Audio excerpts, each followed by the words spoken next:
Hello friends, आपका स्वागत है आपके अपने चैनल स्टडी स्टेप्स पर। आज हम सीखने वाले हैं पूर्ण वर्ग विधि। किसी भी वर्ग समीकरण को हल करने के लिए पूर्ण वर्ग विधि का प्रयोग कैसे करते हैं उसको आज हम सीखेंगे। यह वीडियो देखने के बाद आप पूर्ण वर्ग विधि से किसी भी वर्ग समीकरण को हल कर पाएंगे। तो इसके कॉन्सेप्ट को समझने के लिए कृपया वीडियो को अंत तक जरूर देखें, बिल्कुल स्किप किए बिना, ताकि आपको एक एक कॉन्सेप्ट, इसके एक एक विधि और जो इसमें बारीकियां हैं और जो जो चरण इस्तेमाल किए जाते हैं, स्टेप्स अपनाए जाएंगे, सब आप अच्छे से समझ पाएंगे। चलिए वीडियो पे अंत तक बने रहिए और वीडियो पे आगे बढ़ते हैं। पूर्ण वर्ग विधि द्वारा वर्ग समीकरण को हल करने का सबसे पहला नियम जो है वो यह है कि अगर जब हमको कोई भी प्रश्न दिया रहेगा, अगर प्रश्न में एक्स स्क्वायर के साथ कोई भी गुणांक है, गुणांक अर्थात गुणा के रूप में कोई भी संख्या लिखा रहेगा, किसके साथ? एक्स स्क्वायर के साथ। एक्स स्क्वायर के साथ अगर कोई भी संख्या लिखा हुआ है तो, अगर नहीं लिखा हुआ है तो कोई दिक्कत नहीं, लेकिन अगर एक्स स्क्वायर के साथ कोई संख्या लिखा हुआ है तो उस संख्या को हमें हटाना है, अर्थात एक्स स्क्वायर के गुणांक को हमें एक बनाना है। एक बनाने के लिए क्या करेंगे? जैसे ये 5 है, तो 5 है तो 5 को एक बनाने के लिए क्या करेंगे? 5 को 5 से भाग दे देंगे, 5 एक कम 5, ये एक बन जाएगा। अर्थात इसके गुणांक को हमको एक बनाना है। यहाँ पे जो भी संख्या लिखा रहेगा उसको उसी संख्या से भाग दे देंगे, अर्थात पूरे समीकरण को हमको उसी संख्या से भाग देना पड़ेगा, तब जाकर एक्स स्क्वायर का गुणांक एक होगा। तो चलिए एक्स स्क्वायर के गुणांक को पहले हम एक बनाते हैं। उसके लिए पूरे समीकरण को हमको 5 से भाग देना पड़ेगा। तो चलिए हम पूरे समीकरण को 5 से भाग देते हैं। यहाँ पे आप समझने के लिए लिख सकते हैं 5 से भाग। चलिए 5 से भाग देंगे, तो 5 से जब इसको भाग देंगे तो 5 एक कम 5, ये हो जाएगा सिर्फ एक्स स्क्वायर। ऋण है तो ऋण 6 एक्स को 5 से भाग देंगे तो 6/5 एक्स ऋण 2/5, ये हो गया। देखिए अब दूसरा चरण ये है कि बिना एक्स वाली संख्या, देखिए बिना एक्स वाली कौन है? ऋण 2/5। तो ऋण 2/5 जो बिना एक्स वाली है उसको हमको पक्षांतर करके राइट हैंड साइड में ले जाना है। दूसरा चरण यही है कि बिना एक्स वाले को हमको पहुंचा देना है राइट हैंड साइड। तो चलिए दूसरा स्टेप करते हैं, इसको उधर पक्षांतर कर देते हैं। तो जो बचेगा एक्स स्क्वायर -6/5 एक्स, -2/5 उधर चला जाएगा, तो इधर ऋणात्मक है, उधर जाने के बाद हो जाएगा धनात्मक, ये हो गया धनात्मक। चलिए अब इसको आगे हल करते हैं। तीसरा स्टेप जो है, पहले स्टेप में हमने एक्स के गुणांक को एक बनाया, दूसरे स्टेप में हमने बिना एक्स वाली संख्या का पक्षांतर कर दिया। अब तीसरे स्टेप को ध्यान से समझिए। तीसरे स्टेप में यहाँ पर 6/5 एक्स अर्थात एक्स का गुणांक, यहाँ पे हमको 2x कैसे भी करके अलग करना है। 2x कैसे अलग करेंगे? देखिए ये हो गया एक्स स्क्वायर ऋण 6 को लिख सकते हैं हम 2 गुणा 3 लिख सकते हैं, 2×3 = 6, और ये एक्स एक्स है, इधर जैसे लिखा है वैसे लिख दीजिए 2/5। चलिए अब हम 2 और x को अलग लिख लेते हैं और 3/5 को अलग लिख लेते हैं। एक्स स्क्वायर ऋण 2x को मैंने अलग लिख लिया और 3/5 को ये अलग लिख लिया, बराबर 2/5 है तो इसको लिख लेंगे। देखिए इसमें से मैंने 2x को अलग कर लिया है। इसी प्रकार हर एक सवाल में आपको 2x को इसी प्रकार से अलग कर लेना है, और उसके साथ जो भी रहेगा, जैसे 3/5 है, 2x का गुणांक 3/5 गुणा के रूप में, इसलिए गुणांक 2x का गुणांक यहाँ पे 3/5 है। ये तीसरा स्टेप हमने फॉलो कर लिया। अब चौथे स्टेप में हमको क्या करना है? देखिए चौथे स्टेप में हमें क्या करना है, बिल्कुल इसी तरह आपको हर एक सवाल को हल करना है, इसलिए एक एक स्टेप को आप अच्छे से समझिए।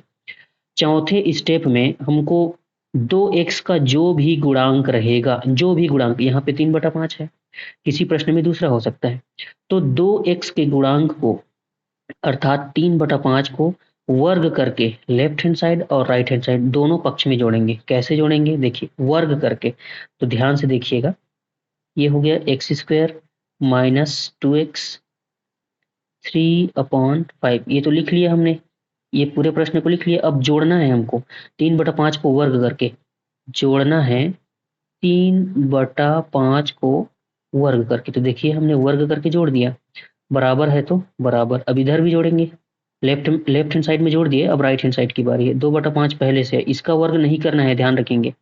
3/5 को वर्ग करके जोड़ना है। ये हो गया 3/5 का वर्ग। ठीक है, अब इसको ध्यान से देखिए, इतना हो गया, ये हमारा चौथा स्टेप पूरी तरह से कंप्लीट हो गया। अब हम इसको आगे समझते हैं। चौथा स्टेप को पूरा करने के बाद अब यहाँ पर ध्यान से देखने की जरूरत है। यहाँ पे देखिए एक्स स्क्वायर माइनस 2x 3/5 धन 3/5 का होल स्क्वायर, ये किसी आइडेंटिटी अर्थात सर्वसमीका फार्मूला में जमा हुआ दिखाई दे रहा है। देखिए कौन से फार्मूला में, ये a square minus 2ab plus b square. अंतर इतना है, ए के जगह पे x है और बी के जगह पे 3/5 है, इस फार्मूले में जमा हुआ है। ध्यान से देखिए, ए की जगह पे x है और बी की जगह पे 3/5, तो इस फार्मूले बराबर क्या होता है, a square minus 2ab plus b square. हमारा फार्मूला होता है ए माइनस बी का होल स्क्वायर। अर्थात इतना जब पूरा लिखा रहेगा तो उसके इक्वल में ए माइनस बी का होल स्क्वायर लिख सकते हैं। अर्थात x square minus 2x multiply 3/5 plus 3/5 का होल स्क्वायर, इतने की जगह हम ऐसे लिख सकते हैं ए माइनस बी का होल स्क्वायर शॉर्टकट में। तो चलिए इसको हम लिख लेते हैं। ए के जगह पे एक्स है और बीच में माइनस रहेगा, इसमें माइनस है तो, और बी की जगह पे 3/5। अब ये जम गया सूत्र में। ये हो गया हमारा पांचवा स्टेप। ये पांचवा स्टेप था हमारा। चलिए पांचवा स्टेप में हमने इसको फार्मूला में जमा लिया बराबर, इधर जो लिखा है उसको सॉल्व करेंगे। 2/5 है तो 2/5 को यहाँ पे लिख लेंगे, धन 3/5 के स्क्वायर, तो 3 का स्क्वायर हो जाएगा, 3 × 9, और 5 के दोनों का स्क्वायर, ये स्क्वायर दोनों के लिए, 3 के लिए भी है और 5 के लिए भी, तो 3 का स्क्वायर 9, 5 का स्क्वायर यहाँ पे हम लिख देंगे 25। अब इधर तो सॉल्व है, हम 2/5 धन 9/25 को सॉल्व करेंगे। तो देखिए 5 और 25 का एलसीएम निकालेंगे तो हमको मिलेगा 25। अब इस 25 को 5 से विभाजित करिए, 5 से भाग दीजिए 25 को, तो 5 आएगा, गुणा 2, ये गुणा 2 हो गया, प्लस है तो प्लस, यहाँ पे 25 है, 25 को 25 से भाग देंगे तो 1, गुणा यहाँ पे 9 है तो 9। इस तरह से सॉल्व किया जाता है। x माइनस 3/5 ये हो गया, वर्ग है, इसको जोड़ दीजिए, 5 दूनी 10 धन 9 एकम 9, और ये हो गया 25, ये हो गया 19/25। अब यहां से हम x की वैल्यू निकालेंगे। चलिए आगे इसको सॉल्व करते हैं। यहाँ पर x की वैल्यू निकालने के लिए हम पूरे ब्रैकेट में जो वर्ग लगा है, वर्ग को हटाएंगे तो इधर जाकर हो जाएगा वर्गमूल। देखिए कैसे होगा, ये वर्ग हटेगा तो इधर जाके हो जाएगा वर्गमूल, अर्थात √19/25 हो जाएगा। तो इसका वर्गमूल निकालेंगे, 19 का वर्गमूल तो नहीं निकल पाएगा, ये 19 ही रहेगा। 25 का वर्गमूल हो जाता है 5। तो हमको यहाँ पे आगे सॉल्व कर लेते हैं। x minus 3/5 is equal to √19/5 मिल गया। अब इसको सॉल्व करेंगे, -3/5 को पक्षांतर कर दीजिए, उधर चला जाएगा। √19/5 ये प्लस माइनस में प्राप्त होगा। जब भी यहाँ पे वर्ग को हटाएंगे और इधर वर्गमूल होगा तो जो भी आंसर आएगा उसको प्लस माइनस में ही हमको लिखना है। तो चलिए इसको आगे सॉल्व कर लेते हैं और x की पूरी वैल्यू निकाल लेते हैं। चलिए यहाँ से हम x की वैल्यू निकालेंगे। x माइनस 3/5 ये प्लस माइनस √19 बना, इसको प्लस माइनस में ही लिखना है वर्क करने के बाद। अब पक्षांतर करेंगे हम, ऋण 3/5 को उधर जाके हो जाएगा धन 3/5 प्लस माइनस √19/5, ऋण 3/5 इधर आके हो गया धन 3/5। यहाँ से हम x की वैल्यू निकालेंगे। देखिए यहाँ पे दो साइन लगा हुआ है, प्लस और माइनस, तो एक बार पॉजिटिव लेकर निकालना है, एक बार नेगेटिव लेकर निकालना है। तो चलिए इसको सॉल्व करते हैं।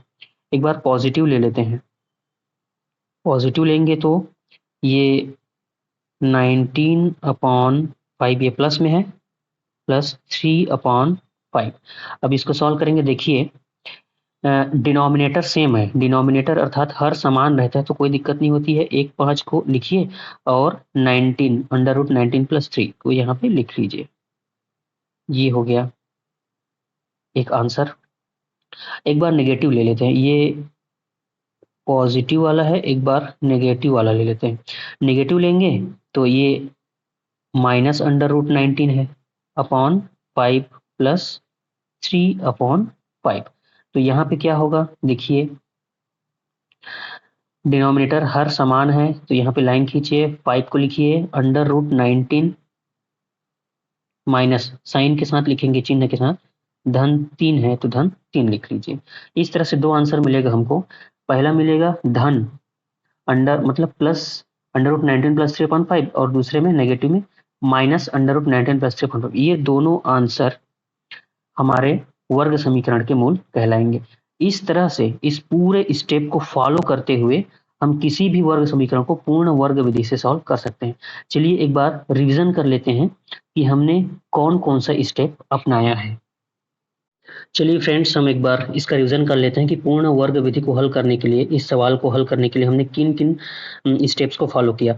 5x² माइनस 6 - 2 में एक्स स्क्वायर का जो गुणांक 5 है उसको हमने एक बनाने के लिए उसी संख्या से भाग दे दिया। इस प्रकार सवाल में जब भी एक्स स्क्वायर के साथ गुणांक कुछ भी रहेगा, कोई भी संख्या रहेगा, उसको उसी संख्या से पूरे समीकरण को भाग देना रहता है। ये ध्यान रखेंगे, पूरे समीकरण को एक्स स्क्वायर के गुणांक से भाग देंगे तभी उसका गुणांक 1 होगा।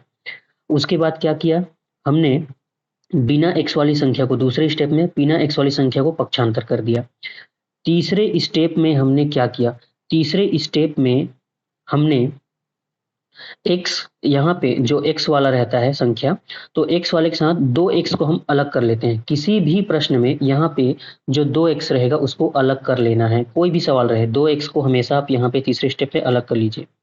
चौथे स्टेप में क्या करना है, चौथे स्टेप में इसी 2x का जो गुणांक बनेगा उसी गुणांक को वर्ग करके दोनों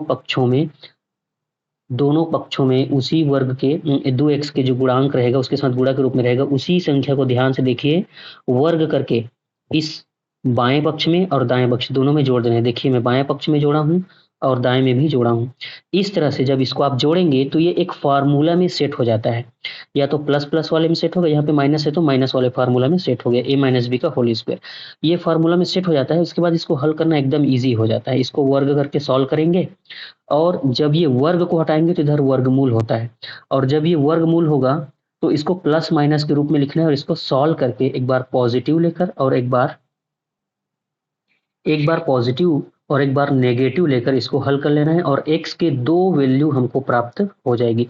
इस तरह से किसी भी वर्ग समीकरण को हम पूर्ण वर्ग विधि से सॉल्व कर सकते हैं। तो चलिए, अगर आपको वीडियो अच्छा लगा तो वीडियो को लाइक करें, और अगर आपने कुछ वीडियो से सीखा है और इस तरह के आप वीडियो चाहते हैं तो कृपया हमारे चैनल को सब्सक्राइब करें ताकि आपको हमारे वीडियो के नोटिफिकेशंस मिलते रहें। मिलते हैं अगले वीडियो में, तब तक के लिए धन्यवाद। जय हिंद।